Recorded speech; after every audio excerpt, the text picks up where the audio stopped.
Gracias. Como siempre, los agradecimientos de rigor. Temo siempre ser injusto. Nominaré a 3 personas que son de mis más caros afectos: al doctor Jairo Parra Quijano, a Cuevas y Cuevas, a Jaime Bernal Cuellar, pero sé que al mencionar algunos de los que me permiten exponer hasta este imponente auditorio, estoy cometiendo las injusticias de dejar de lado a todo un grupo de trabajo que posibilita que sea muy leve venir de la Argentina hasta aquí, casi ni se siente. Hablar de teoría general y de teoría general del proceso constitucional podría suponer para el auditorio una suerte de incursión en algo abstracto, un tanto esotérico, quizás exótico, sin vinculación con el mundo real, y para los que en este variado auditorio de alumnos y experticios les puede representar este tipo de conferencias. Yo confieso ser abogado litigante, además de mis pretensiones de catedrático, y por tanto siempre cuando uno trata de diseñar algo, lo trata de diseñar pensando en su utilidad, en para qué le sirve lo que se construye al hombre de pie, para qué le sirve a la gente, a los justiciables, a los operadores del sistema de justicia, elaborar teorías cuando en la doliente realidad de Latinoamérica los sistemas de procesamiento y juzgamiento, y hablo, si se quiere, de mi país, para evitar cualquier tipo de suspicacia, no funcionan.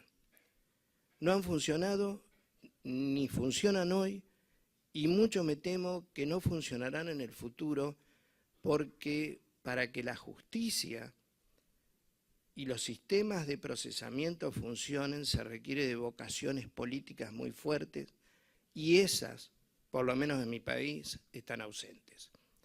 En mi país no tenemos un centro judicial, en la ciudad de Buenos Aires, que muchos de ustedes conocerán, donde ingresan 12 millones de personas por día y circulan, no hay un centro judicial. Los tribunales están esparcidos en cuanto lugar hubiere posible, y eso ya habla de por sí mismo del interés que puede tener el poder político sobre nosotros, si no hemos podido construir una ciudad judicial. Ahora el semáforo no es semáforo. Le aclaro para que mucha gente dirá, ¿y dónde está el semáforo?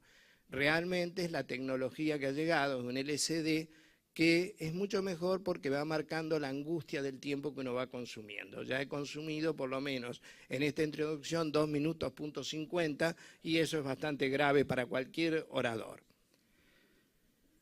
Bueno, les propongo este ejercicio. Una teoría general. ¿Para qué se construyen las teorías generales? El derecho procesal, y voy al derecho procesal civil, tomó carta de ciudadanía cuando pudo construir sus ejes elementales, cuando la acción, el proceso, la jurisdicción fueron sistematizados no a lo largo de un año. Si bien el derecho procesal es una ciencia joven y muy joven, hubo 200 años de esfuerzo para llegar a ensamblar aquellos elementos de la teoría general del proceso que permitieran desembocar en construcción de códigos coherentes, congruentes con esos presupuestos. Nunca se me olvida la frase de que quizás alguien muy desesperanzado frente a las tantas teorías y argumentos que se vertían, dijo, bueno, la acción, la jurisdicción y el proceso es el trípode desvencijado de nuestro derecho procesal. Y ese fue Alcalá Zamora Castillo. Muy lejos, a lo mejor hoy lejos de ese pesimismo, sí creo que se pueden construir sustentablemente algunas ideas, algunas que podré esparcir brevemente en el auditorio. Construir una teoría general supone ubicarse desde una visión epistemológica y casi filosófica. Y supone, insisto, preguntarse para qué se construye una teoría general. Yo he tenido una suerte y quizás una desgracia. La suerte es que fui alumno de Werner Gollmich y que en mi facultad, en Rosario, en la Argentina, yo aprendí la dimensión del derecho, no solo del derecho procesal, desde la teoría trialista. La teoría trialista no es una teoría que se hizo presente en toda Latinoamérica, pero creo que explica como ninguna cómo puede edificarse, y trataré de demostrarlo, una teoría general del proceso civil y luego trasladarla a una teoría general del proceso constitucional. Y hago una coma.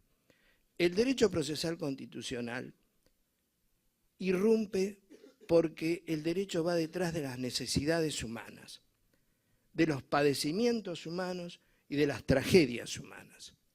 No hubo derecho constitucional en serio, ni derecho procesal constitucional que viene a ser la garantía de esas normas sustanciales hasta que no ocurrió la segunda pandemia que acosó el siglo XX, hasta que no se desató el conflicto bélico universal que culminó con 50 millones de personas muertas, no nos tomamos en serio los derechos.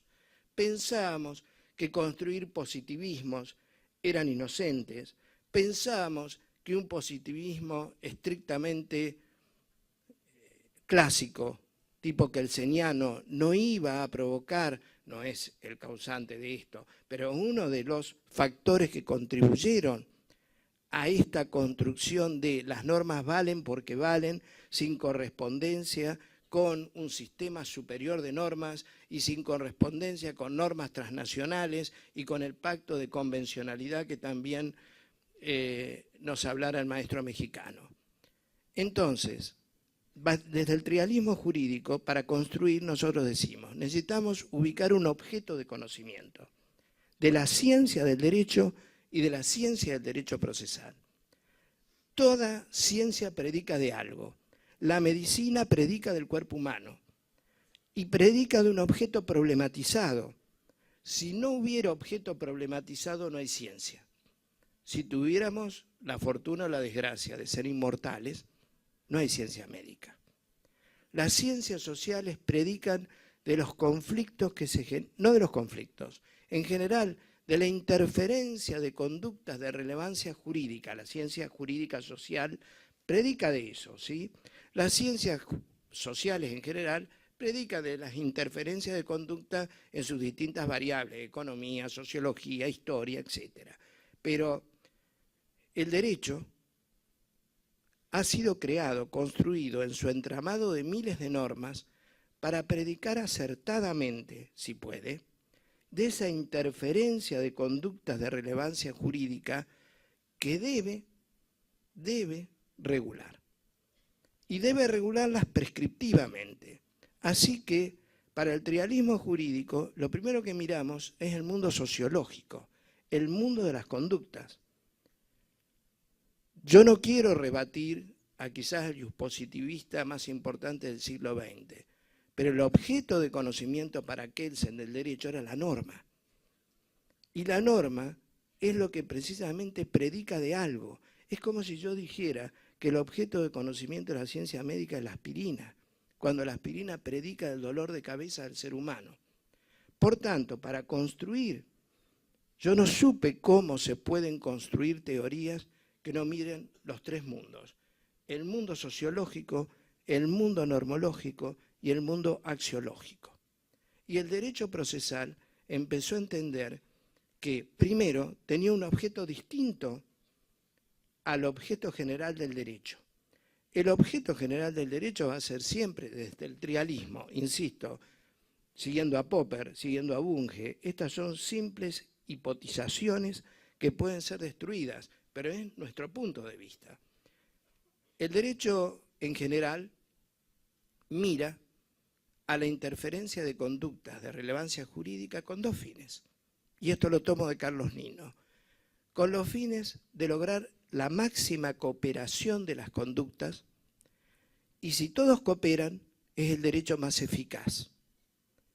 y, en el supuesto que no se coopere, amenazar desde las normas sustanciales con algo que puede llegar a pasarle al individuo. Los códigos sustanciales, como bien se dice, no le tocan un pelo a la persona. El Código Penal no le toca un pelo a la persona, ni el Código Civil. Sí lo amenazan si no coopera, pero el triunfo del derecho es la cooperación de las conductas. Ese es el objeto de conocimiento del derecho. Pero el derecho procesal es muy distinto y por eso es una rama de la ciencia. No es su tronco, porque si tuviera identidad con su tronco no hay rama de ciencia. Lo que le interesa, lo que es nacimiento y razón de ser del derecho procesal, es la interferencia de conductas en afirmado estado de conflicto. Lo vuelvo a repetir, no en estado de conflicto, porque a base de los geniales argumentos respecto del derecho de acción que requieren abstracción de ese derecho, ya no hace falta que exista el conflicto, sino que nace la ciencia del proceso para atender su objeto de conocimiento cuando existe un afirmado conflicto de intereses de relevancia jurídica, civil, penal, laboral, administrativo, poco importa. Es una regla de juego. Alguien tiene que afirmar la existencia de un conflicto intersubjetivo de intereses de relevancia jurídica. Y como el derecho es una respuesta científica, como la medicina responde científicamente a las dolencias del ser humano, ¿cómo responde? Organizando un programa normativo que sea realmente eficaz para llevar a buen puerto ese conflicto. Y cuando alguien afirma la existencia de un conflicto de relevancia jurídica, lo afirma si no se pudo solucionar por los medios alternativos y preprocesales, aspiración vieja y anhelada, pero poco cumplida, bueno, debemos desembocar en las herramientas que nos posibilitan discutir, alejado que fuera la fuerza como elemento para solucionar este tipo de conflictos. Por eso nace la acción, por eso nace el proceso, por eso nace la jurisdicción, porque es la respuesta científica dogmática a su objeto de conocimiento. Que si los sistemas de procesamiento son los adecuados, daremos mayor satisfacción al justiciable. Que si los sistemas de juzgamiento en Latinoamérica son los idóneos, el justiciable se sentirá más gratificado siempre dentro de un conflicto que, como bien dice Binder, nunca se resuelve, sino en todo caso se disuelve. Porque un hombre que va a una jaula no termina siendo la solución de un conflicto, sino la redefinición de un conflicto porque ha infringido una ley penal y esto obviamente es un suave paliativo. Y la axiología del sistema, repito, para el trialismo es conducta, norma, valor. Algunos pretendemos una axiología de un sistema un tanto más modesto. Quizás nos contestamos con que este sistema de juzgamiento y procesamiento devuelva la paz en sentido hasta figurado. Si se llega a la justicia, es un anhelo quizás demasiado pretencioso para todos y cada uno de nosotros. Condición buscada, pero quizás no suficiente, pero por lo menos la paz. Esa paz que es difícil lograr porque no olvidemos, todos y cada uno de nosotros, que el paradigma de una sentencia judicial es un paradigma que realmente sienta el principio de ganador-perdedor. Nunca una sentencia judicial que siente paradigma ganador-perdedor va a devolver la paz social, porque el que perdió clama al cielo respecto de su verdad. Así que no me digan ustedes, no puedo en estos minutos decir dónde está el meollo de la cuestión, pero sí puedo insistir en que después de haber elaborado desde la teoría alemana, desde la teoría de los ilustres italianos, desde Couture, desde los maestros latinoamericanos, desde Hernando Morales Molina, que tuve la fortuna de conocerlo, por la fortuna que tienen de invitarme hace tantos años acá a Colombia, desde los maestros colombianos, hemos tratado esforzadamente de construir una teoría general del proceso. Pero pronto nos dimos cuenta que esto no alcanzó. No alcanza hoy el derecho positivo interno. No alcanza hoy refinadas teorías sobre la acción, el proceso y la jurisdicción. No alcanzan porque hoy cada vez están más afectados los derechos humanos fundamentales. Entonces, el constitucionalismo que nació después de la Segunda Guerra y sus garantías, que en definitiva vienen a ser el derecho procesal constitucional, era una necesidad de los pueblos, de la gente. Había que apoyar esto porque a los estados nacionales que nos reconocen los derechos humanos fundamentales, nos los reconocen muy a su pesar. Yo diría que en lugar de reconocerlos, sustituiría por la palabra se los arrancamos. Y las garantías procesales para hacer efectivos esos derechos humanos fundamentales, entonces también son bien que difíciles. Si ustedes tienen presente, en la Argentina, que se mencionó, la reforma de 1994, tiene consagrado, como en toda Latinoamérica, el amparo, pero no tiene regulado. O sea, demuestra el interés de que los derechos humanos fundamentales son hasta ahí, por cuanto son limitativos de los poderes de turno, de cualquier poder de turno que tiene que reconocer los derechos a la vida, a la salud, al trabajo, a la integridad física, al medio ambiente. Y para eso, muchos de los que van a pagar a precio de indemnización la violación de esos derechos humanos son los estados nacionales. Yo no soy cándido respecto al reconocimiento de los derechos fundamentales. Estoy en 13 minutos, así que no estoy tan mal. Digo que me tienen que soportar 13 minutos más. Ahora sí, hecha esta introducción, voy a la teoría general del derecho procesal constitucional. Para que una ciencia se rotule como tal, una rama de la ciencia, y los abogados somos conservadores, tan conservadores que yo me puse traje cuando me dijeron ponete una guayabera, que realmente eso es como estás vestido de fiesta, y nada, yo de traje, y me siento cuando veo con todo el mundo de guayabera, dice guayabera tenía que ser. Bueno, pero no importa, así debía ser. Pero así somos de conservadores nosotros. Entonces, cuando nos hablan de una rama que empieza a emerger y que acá en Colombia tiene un señalado esfuerzo y que es rama dependiente del Instituto Colombiano de Derecho Procesal, y sentimos una resistencia. ¿Qué es esto de lo constitucional? ¿Qué es esto de lo procesal? ¿Qué es lo constitucional y lo procesal? Entonces, si espejamos, yo digo, y tengo la fortuna de ser miembro de la Asociación Argentina de Derecho Procesal Constitucional, se deben haber equivocado, pero si tengo esa fortuna, he advertido algo que me provoca una suerte de ruido intelectual. Para que el derecho procesal gane rama y autonomía, bueno, ya está consagrado. Para que el derecho procesal constitucional tenga una teoría general del derecho procesal constitucional, por lo pronto, aunque suene tautológico, tiene que tenerla, y no la tiene. O sea, se me enuncia, se dice que el derecho procesal constitucional tiene autonomía porque se ocupa del control concentrado o difuso de constitucionalidad.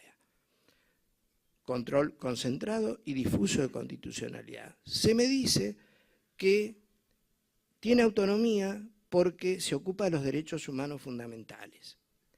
Y se me dice que porque la judicatura actúa de un modo distinto y los procesos constitucionales están insertos en las cartas magnas, con eso se gana autonomía. No me lo creo.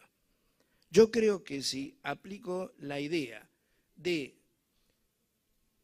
este trialismo enfocado a la teoría general del derecho procesal constitucional, y si logro ver que hay diferencias, porque si no hay diferencias, estamos dentro de la rama del derecho procesal civil, ¿sí?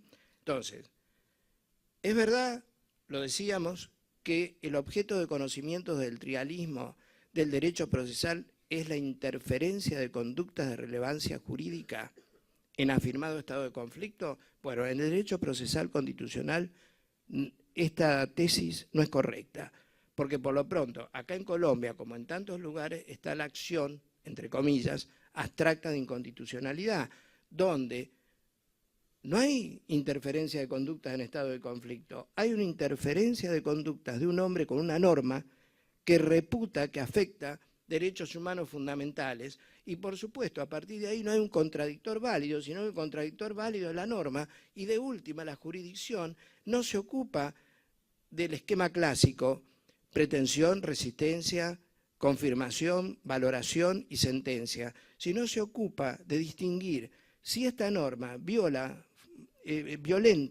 derechos humanos fundamentales frente a una persona que está afirmando eso. ¿Sí? Entonces, ya tenemos un objeto de conocimiento distinto. Ya tenemos un sistema procesal que no puede ser, el método procesal de debate, no puede ser idéntico, porque no lo es su objeto de conocimiento. Y en el nivel axiológico, nosotros decíamos, nos contestamos o nos satisfacemos con llegar a la paz. Si fuera con la justicia puede ser. Pero el derecho procesal constitucional no. Su nivel y su deber axiológico es sentar la supremacía de la Constitución sobre cualquier norma, o como bien dicen acá en Colombia, declarar inexequible una norma, en cuyo caso estamos apuntando hacia otro lado. Para empezar a resumir, quedándome 8 minutos de disertación.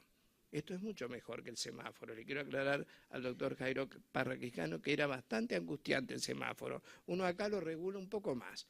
Así que la tecnología es buena. Entonces, vamos resumiendo ideas, porque hay muchos alumnos y hay muchos connotados especialistas que podrían decir las cosas mejor que yo. Pero para los alumnos, que nos quede claro, todo jurista que se dedica a algo tiene un amor, una pretensión a su declaración de autonomía de la rama. Si estamos en el derecho procesal laboral, amamos que sea una rama autónoma. Si estamos en el derecho procesal constitucional, bueno, lo amaremos, lo ponderaremos, lo auspiciaremos, pero yo creo que todos debemos aportar nosotros del puro procesalismo para decir sí. Se necesita que los derechos humanos fundamentales que vienen desde la norma sustancial, el derecho constitucional, nos lleva a campos al derecho procesal, porque arrancó estableciendo paradigmas, se apliquen o no, realmente muy fuertes de reconocimientos intensivos de todos y cada uno de los derechos. Y el derecho procesal no está a la altura de esas circunstancias. Si el derecho procesal es la garantía del derecho sustancial, en los pactos supranacionales, en el bloque constitucional, en las constituciones locales, aquí en la de 1991, que es un cacto de paradigmas de derecho, a punto tal que no le contentó con decir que Colombia era un Estado de derecho, sino que era un Estado social de derecho. La pregunta es, ¿tenemos las garantías para que ese Estado social de derecho lo fuera? Porque tenemos la acción de tutela, pero ¿alcanza? Entonces, vuelvo a insistir, lo constitucional y lo procesal. Lo constitucional son las normas sustantivas. Todo lo que va a provenir de aquellos bloques que nos permitan a nosotros construir las garantías, códigos del proceso constitucional, ya hay en Perú, ya hay en la Argentina. Creo que se está elaborando acá en Colombia un código, y si no llegará, un código del derecho procesal constitucional. Pero sí un mensaje tiene que transmitirse, son los mensajes en que nuestros derechos humanos fundamentales han sido siempre violentados. Lograr un derecho al medio ambiente, lograr un derecho a nuestra integridad física, lograr que se establezcan paradigmas pro homines o paradigmas alterum non laderen, ha llevado la sangre de la humanidad. No es fácil conseguir que se nos concedan derechos humanos fundamentales y mucho más difícil que se instrumenten y que se reconozcan por los órganos políticos y jurisdiccionales esos derechos humanos fundamentales. Hoy, la función de un jurista, de un abogado y de un juez es mucho más compleja. Y con esto voy terminando. Es mucho más compleja porque ese jurista, ese juez, se está enfrentando cuando debe plantear un caso o cuando debe resolver un caso con un triple análisis mental. Primero, el conflicto intersubjetivo de intereses y las normas de derecho interno que le dan una cierta solución. Segundo, si esas normas del derecho interno guardan correspondencia con normas dentro del derecho interno de jerarquía superior. Porque hoy aquel positivismo rancio, ya lo dije, está alejado de nuestro pensamiento. Y el positivismo crítico, en todo caso de Bobbio, también merece ser repensado. Entonces, ese cotejo de que si la norma se corresponde con normas de jerarquía superior es inomitible para el abogado y será inomitible para el juez. Y cito un solo ejemplo. Hoy se nos exige de la Convención Interamericana de Derechos Humanos 8.1 y 8.2 que los tiempos de los procesos, que el proceso sea resuelto en tiempo razonable. Y nosotros, en nuestros estados nacionales, violentamos sistemáticamente la violación del tiempo razonable. Hoy se nos exige, desde la Convención Interamericana de Derechos Humanos, un recurso rápido y efectivo. Y hoy, en los estados nacionales, tenemos nulidad y reenvío, cuando debería ser eliminado de toda prescripción la nulidad y reenvío porque no resuelve rápida y efectivamente el tema.